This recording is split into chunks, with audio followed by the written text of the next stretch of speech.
you're here! I was just starting to wonder if I should send you clearer instructions.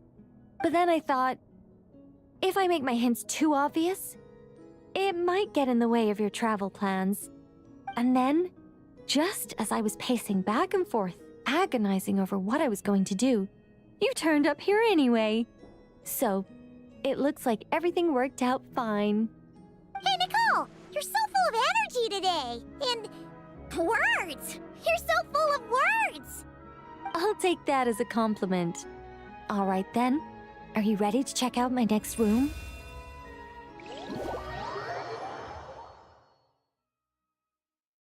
Is this Nicole's studio? Why is it just a bunch of empty frames on white walls? Let's take a closer look.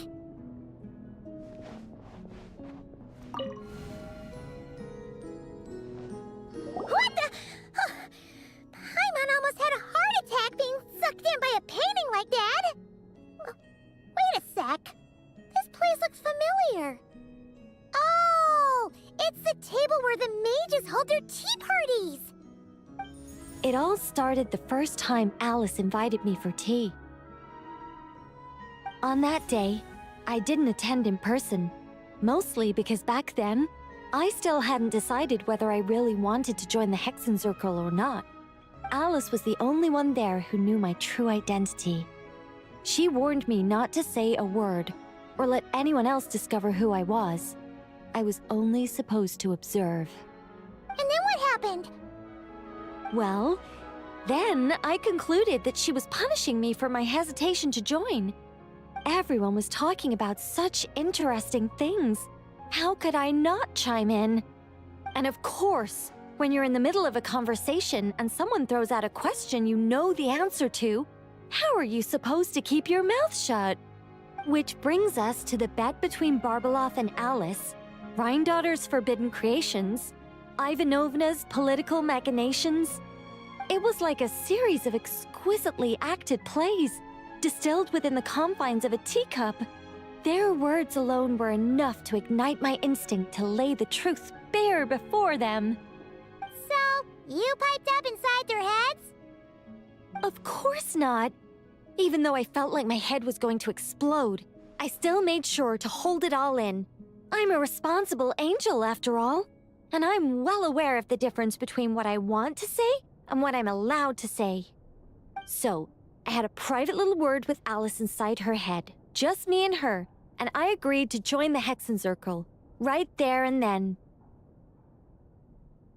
She was quite happy about my decision, but as for the talking inside her head, well, she claims that over the next few days, she had such a headache that she had to visit a doctor in Liyue to get some relief. But she can hardly blame me for that.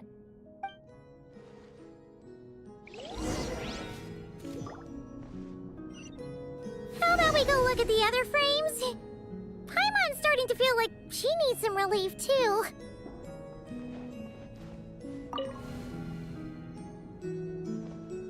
Is that an Irminsul tree? Oh, this painting here? You're clearly no strangers to the white trees. But did you know that the first angel's betrayal happened beneath one of their very boughs? Huh. Paimon's curious now. Well then, I guess it's finally time for me to tell you a tale of romance and horror. Let me just think how best to protect the identity of those involved. All right, got it.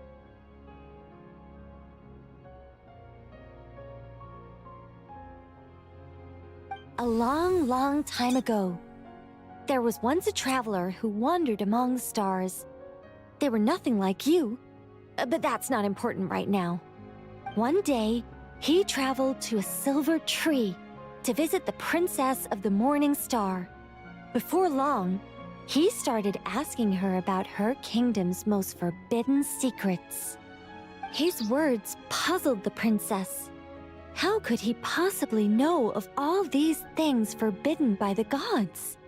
The young man revealed his origins and showed the princess things she had never seen before: a free will and love, both noble and spiritual. His words awakened her sense of self, hitherto shackled by the gods. Her heart soared, carrying her beyond limits she had never crossed before. The Princess of the Morning Star confided the kingdom's secrets to the youth, and between them, love grew and blossomed, along with a determination to defy the gods. This is just a cookie-cutter love story. You said to be horror. Don't worry, Paimon. The horror's about to begin. They yearned to help the people live lives of unfettered freedom, but the gods could not forgive their betrayal. They sent down thunder and fury, destroying the lovers' home. And when the Great War subsided, the power and the wisdom of the princess were lost, never to return. Even her closest friends were cursed. Yeah. That ending was pretty scary after all. But didn't you say you were going to tell us about the first angel? And you're not saying this story's actually true, are you? It sure is. And that's the scariest part.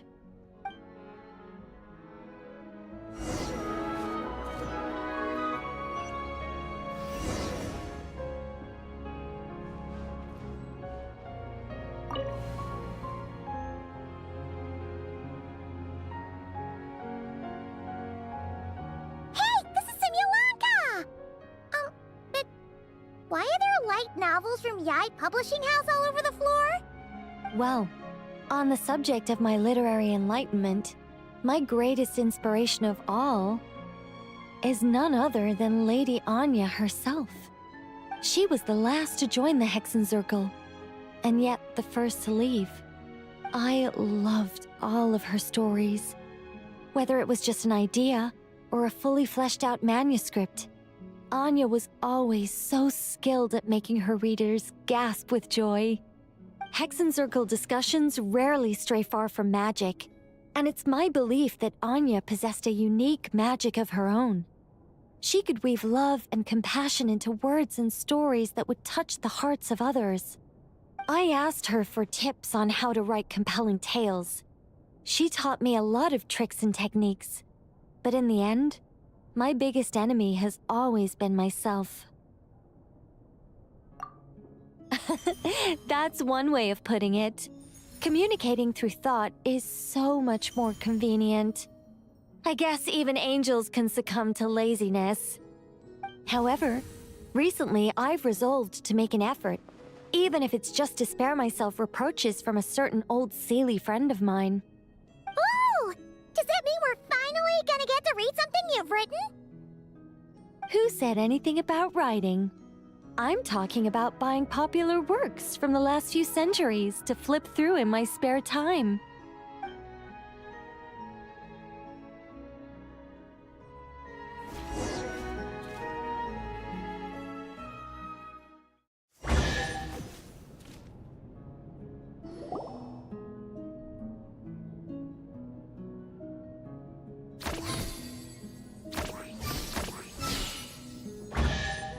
These paintings all remind me of places that hold great significance in my heart.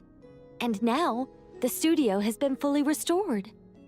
All right, go ahead and claim our reward. What? Don't look at me like that. Of course this reward is ours. You're not going to leave this chest unopened, are you? I can't let you leave if you do. Besides, after telling you so many stories, don't I deserve a reward of my own?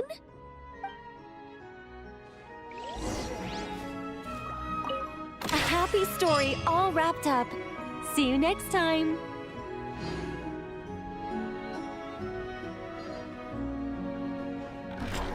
Come to think of it, this Mage's Lodge holds a special significance for me, too. A painting within a house within a painting, worlds within worlds. Fascinating.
Our little secret.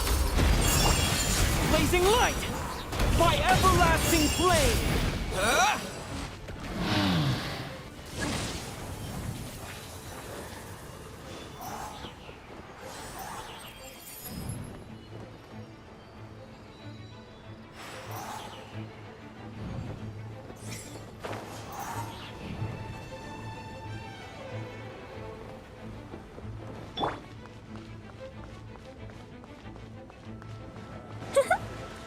Begone!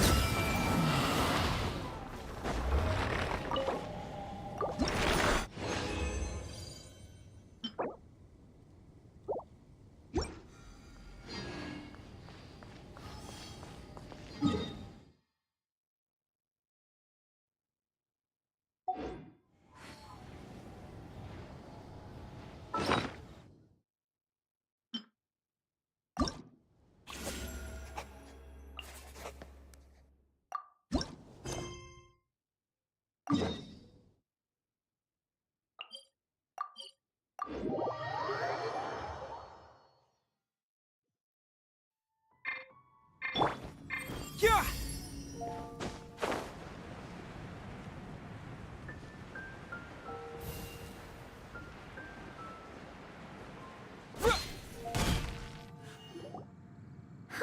Prune's assignment doesn't look much like homework. More like a declaration of war. Hehehe, little witch hunter, have you found a way to defeat me yet? Shout your coolest challenge from the rooftops and prepare to bow down before the Dodo King. Huh. Paimon will bet $1 million more that Alice wrote this. If it wasn't for the part about a witch hunter, Paimon would have thought this was written for Klee. Prune isn't exactly Alice's biggest fan. Paimon can see her really blowing her top over a challenge like this. Should we try to tone things down a bit when we tell Prune? Tell me what? Let me see. Ah! Don't sneak up on Paimon like that! Oh, boring. Huh? You're not mad? I'm used to her childish little games. She likes to act mysterious, but it's all just cheap tricks. Who shouts a challenge from the rooftops anyway? People walking past would look at me like I'm crazy. I'm not falling for that. I might as well stand in the middle of the street shouting, "Look at me! I'm an idiot! I'm an idiot! I'm an idiot! I'm an idiot!" Hey! Why is my voice coming from over there? Huh? What was that? You're an idiot? Yeah, you could say that again. Hello, an idiot. Nice to meet you. Did you lose a bet or something? Sounds like a prank to me. Some dumb kid must have got tricked. Stop it! Now! I'm an idiot! I'm an idiot! I'm an idiot!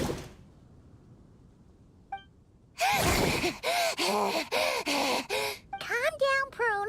There's no need for violence. Alice! Hello, everyone. Well, I wasn't expecting a challenge like that. It's certainly a novel approach.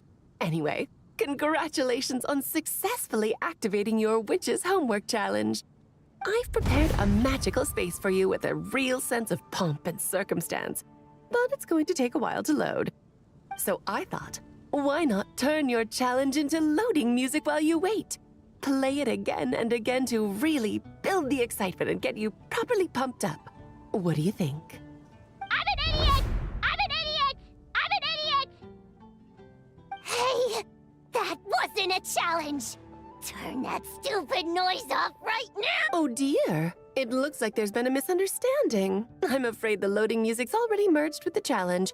If I cancel it now, you'll fail the whole thing. But I mean, if you're certain, I guess you can try another time, if fate... No! Don't you dare run away again! Not after I finally tracked you down! Ugh! How much longer does this thing need to load? Huh? The magic space?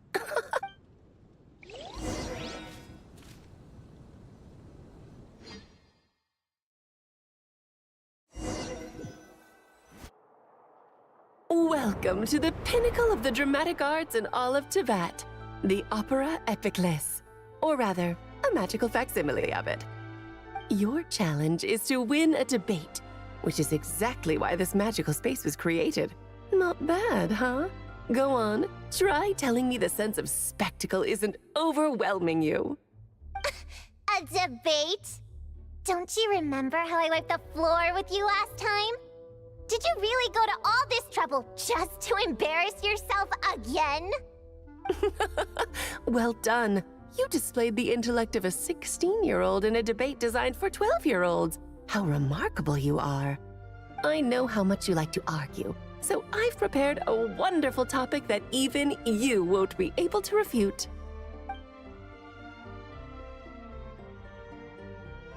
A spirited debate requires a fair and impartial judge.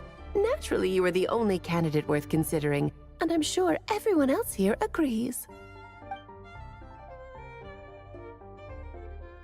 Actually, I've been wanting to say this for ages. Paimon's been sitting up there in the VIP seats, striking a pose for quite a while now. Seeing as we teleported right here, I figured we should imitate our friend. She's quite the superstar in Fontaine, you know.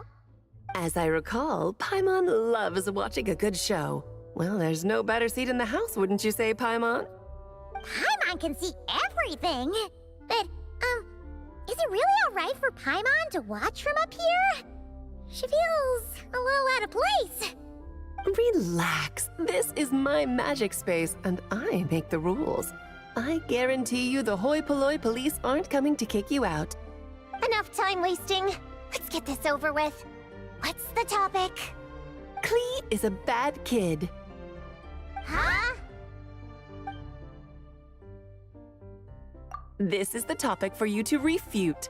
If you can convince our judge that Klee is not a bad kid, you'll earn yourself a gift. I don't want your stupid gift. Klee's your own daughter. How could you set a topic like this? You're a bad person. The worst person! People do say like mother, like daughter. Since I'm so bad, I guess Klee must be pretty bad too. Objection! That's pure sophistry. Your flaws lie in your character and conduct. There's no scientific evidence to show that those are hereditary traits. Nurture has shown a far greater influence than nature. The people who look after Klee and Mondstadt are all better than you. Under their positive influence, Klee couldn't possibly turn out bad. Do you dispute that Klee loves fish blasting? How could any good kid enjoy such a terrible pastime?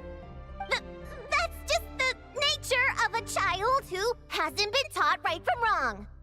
Klee can see the boats in the harbor loaded with fish. How is she supposed to know the difference between how they get their catch and how she gets hers? But is it not true that even after being sent to solitary confinement, Klee never learns her lesson? It's true that Klee always accepts her solitary confinement and doesn't try to escape.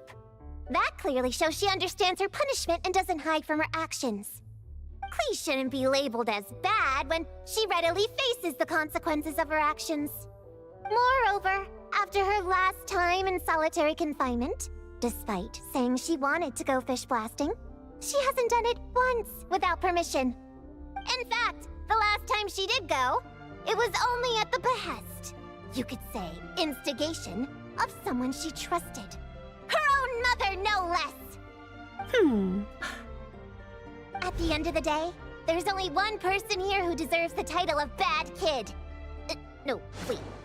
Bad adult! But then what adult is so immature? I know! Bad kidult! Oh, very compelling. A truly forceful argument. How's Alice going to respond? Even if I accept your argument, it only proves that Klee has no bad intentions. It doesn't stop her from being a bad kid in other people's eyes. Still stubbornly fine. If that's your angle, then listen carefully, because here's something even you can't deny. In other people's eyes, Klee is cute, so they will always forgive her actions. Exactly. Klee is so cute, who cares if she makes a few itsy-bitsy mistakes? In Paimon's eyes, She couldn't possibly be bad. Contrary to everything you've said, Klee has far more good points than bad. She's always happy to share her toys. And when she wants to play but everyone else is busy, she never pesters them and waits patiently until they're free instead. But most important of all, she's kind. In her eyes, everyone is a wonderful person. Even me, her mother's sworn enemy. No matter what else, I won't let you besmirch such an adorable child by calling her bad! I give up. You win. As her mother, I can't possibly argue with that. To hear you say those words, it seems you truly do consider Klee a good friend. My daughter really is adorable, isn't she? Don't say I didn't warn you. I told you if you met her, you'd end up happy. Now you're boasting? I traveled all the way to Mondstadt because of your silly little prank! It brings me so much comfort knowing that Klee has a friend like you by her side. I do so look forward to seeing you both grow up. You can't imagine Klee still fish blasting at my age, can you? Hold it right there. You're not about to say something corny like, ta-da! This was all a test to see how you really feel about Klee, are you? You catch on quick. Seeing as you already know the deal, let's jump straight to announcing the results. Esteemed judge, if you will.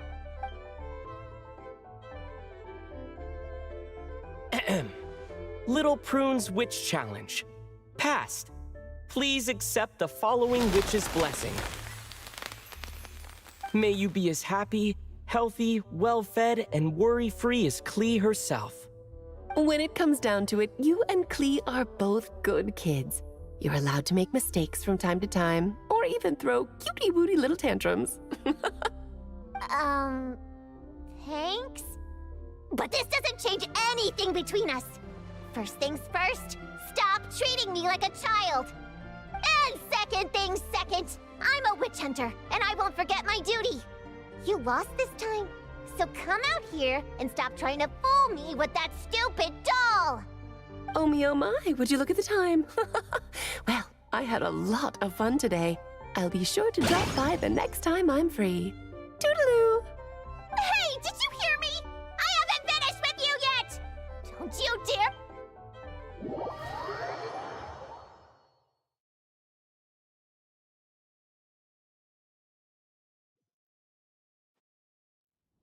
Whoa! Everything just vanished! Classic Alice, huh? Oh, you wicked witch! Just...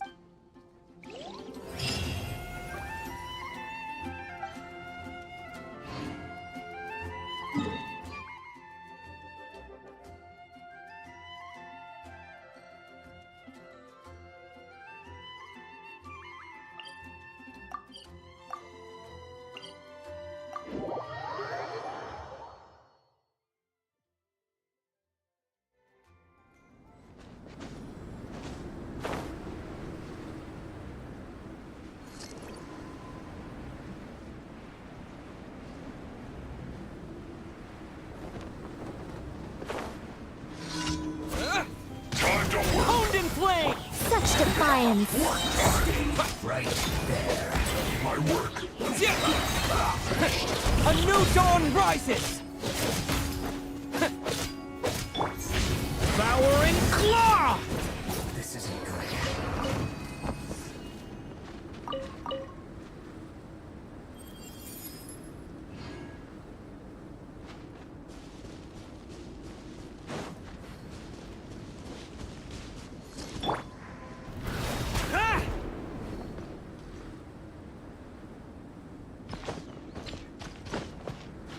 Here. Here.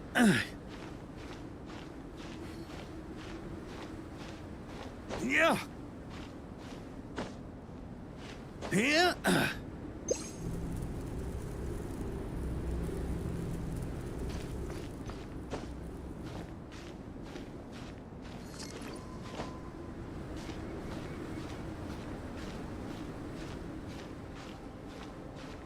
Yeah.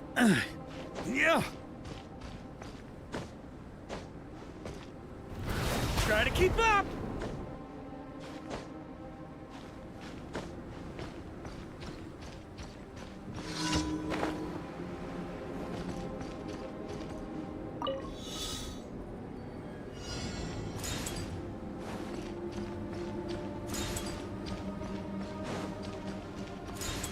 Yeah.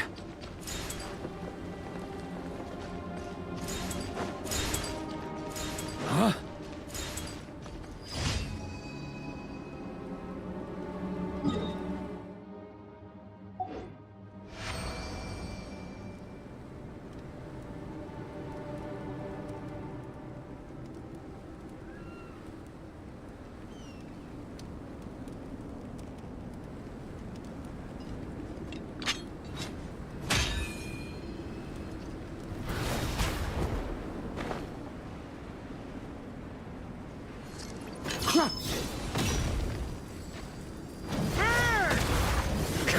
Yeah.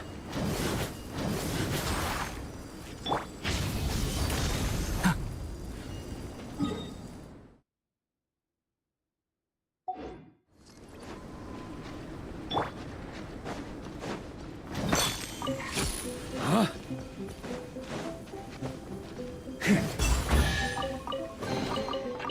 Any booze in there?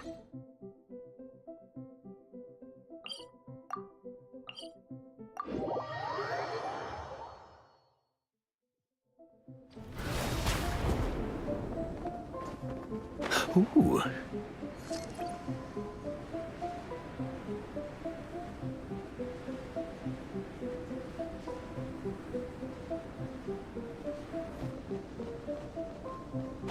Ah.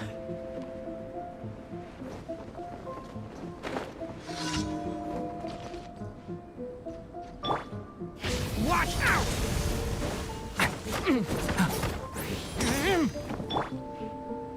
Blazing light!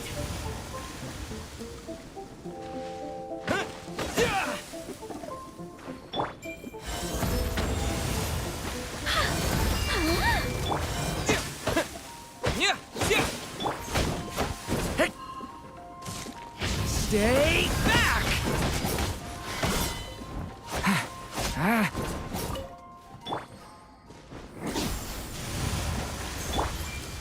I think not. Leave it to me! My everlasting flame!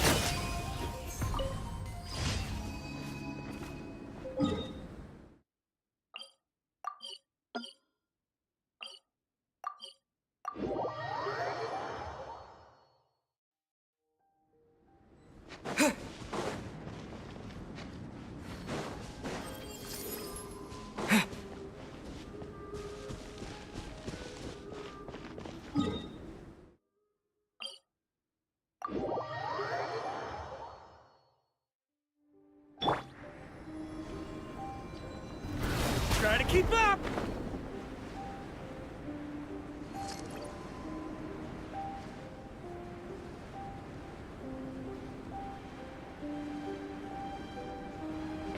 Yeah. Yeah. Huh. Try to keep up!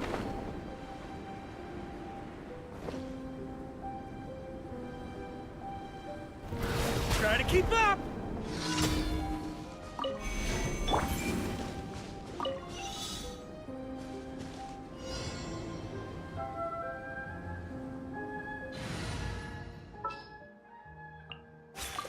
It's time to pull the trigger.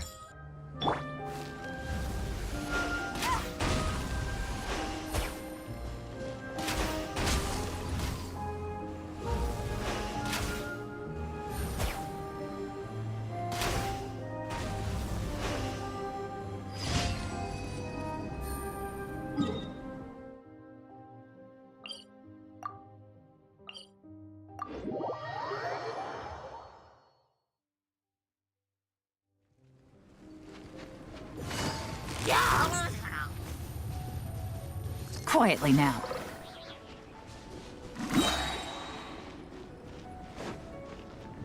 Time to work. Things are about to get dicey. Heaven's will made mine. On me!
Bina told us a whole bunch about the Fatui.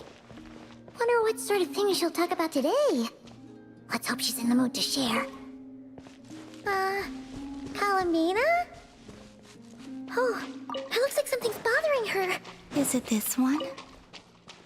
Not this one either, then? What about this?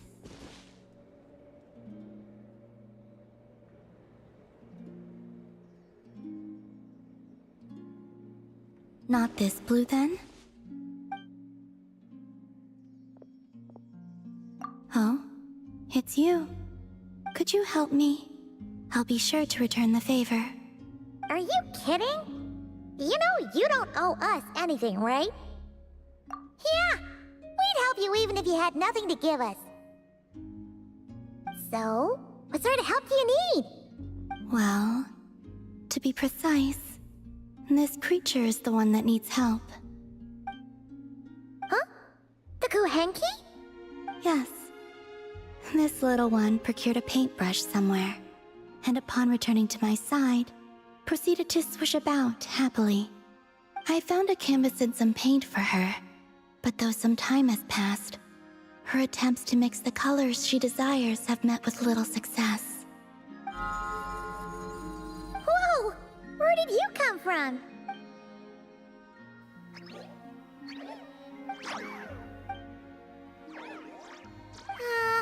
Are we playing charades?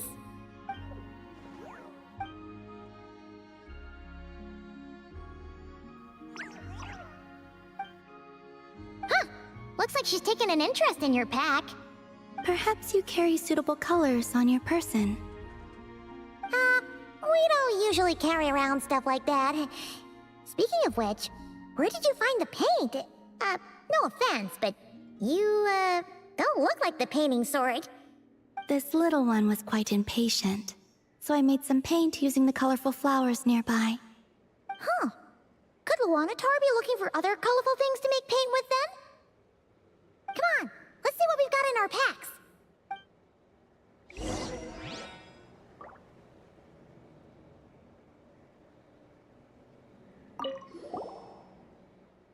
Okay, relax. Don't worry, we're searching.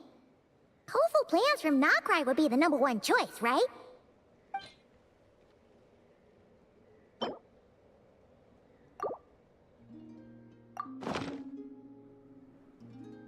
Will these do? Yes, the Kuhenki looks quite satisfied. Man, Paimon never knew Kuhenki could do art. Kuhenki are much like us, in truth. Each one has its own personality and hobbies. Wait, does that mean you can tell all the Kuhenki and Nokrai apart from each other? The ones I've met, yes. Huh, that's impressive. Especially because, other than Luanatar, all the other Kuhenki kinda look the same. So, what is this little painter's name? Name? Wait, they do have names, don't they? We recognize each other, and that's enough. We don't need names. I don't have one either. That doesn't mean you have to continue the cycle. Let's think. Luanatar means a creature born beneath the moon goddess's blessing. So, what would painting be in the language of the Frost Moon Scions? I think it would be Naus? Malaus? Yes, Malaus. Ooh, sounds nice! Let's go with that!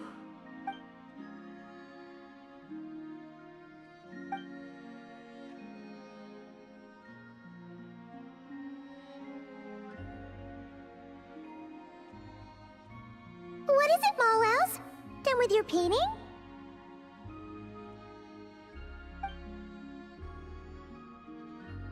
Oh, let's see! Whoa! What in the... This is amazing! Paimon was expecting something a lot more childish. Or, you know, Melusine-like. The Kuhenki are adept at sensing their surroundings. When it comes to recreating what they've seen, they tend to capture things exactly as they were.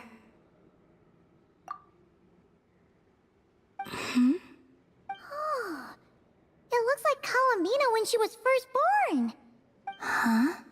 Llama said your birth was recorded by the Frost Moon Scions, but this painting does look a bit different. This little one, Malaus, was one of the first Kuhenki born. It's possible this is Malaus's interpretation of how things looked back then. Seems like you're trying to help us to get to know your goddess, huh, Malaus? Don't worry, Malaus. We appreciate it. We're all friends here.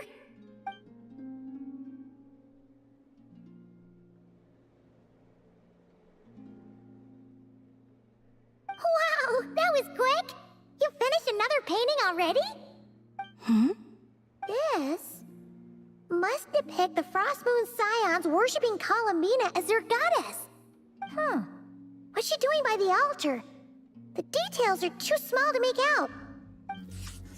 Oh, so she was eating the offerings.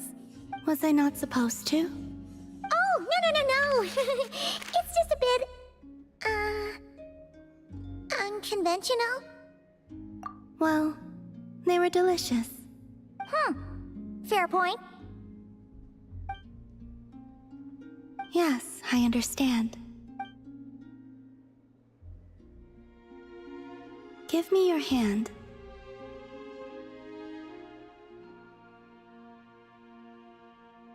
It's not like that.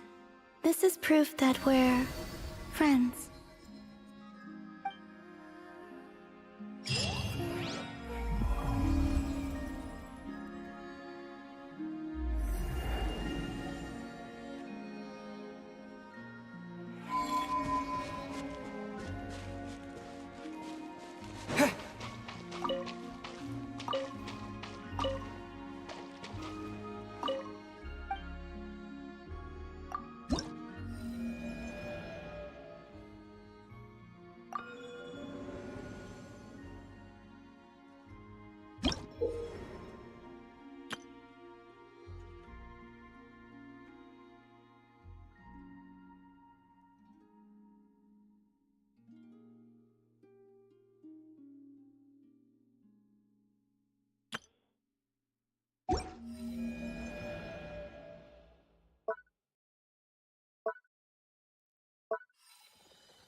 Weapons need regular maintenance.